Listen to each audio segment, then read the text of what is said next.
नमस्कार बंधुगण जदि आपण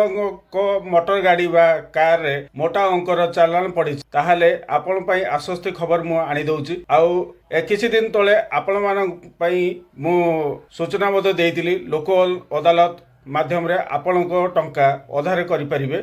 आउ जेउ माने सब जाई पार नांती आ तांको पई खुशी खबर ओडिशा सरकार गवर्नर सेक्रेटरी 16 तारिख दिन गोटाए चिट्ठी इश्यू करिसंती जे वन टाइम ऑफ सेटलमेंट जहाँ जो लोक मानकर गाड़ी चालन त्रुटि होती बा फाइन पड़ी आउ तांको अधा रेट रे तांको फाइन देकी निज केसटा को विड्रॉ करि परिबे आउ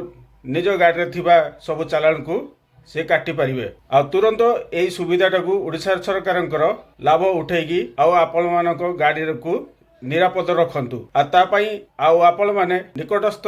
आरटीओ ऑफिस बा कोर्ट को जाइकी आपण तार फायदाटा नहीं पारिबे आउ आपण मानकर जेतिकी सब चालान पड़जे ताकू आउ काटी दे पारिबे आ ए वीडियोटा को एते मात्र शेयर करंतु जे समस्ते एई ओडिशा सरकारंकर लाभजनक योजना रो फायदा उठे पारिबे एवं तांको गाड़ी मानकर जो चालान पड़जे तो से से माने उपकृत हेबे समस्त भाई बहन को मोर भाई भौणी मान को मोर अनुरोध ए वीडियो को समस्त पहुँचातु आ समस्ते बाइक आरोही बा कार चालक मालिक माने यार फायदा नहीं पारिबे जदि ए वीडियो को आपण मानकु भल लागिछि लाइक शेयर सब्सक्राइब कर दियंतु आ आपण मान प्यार से मतामत देकी हमको उत्साहित करंतु। जय हिंद जय भारत।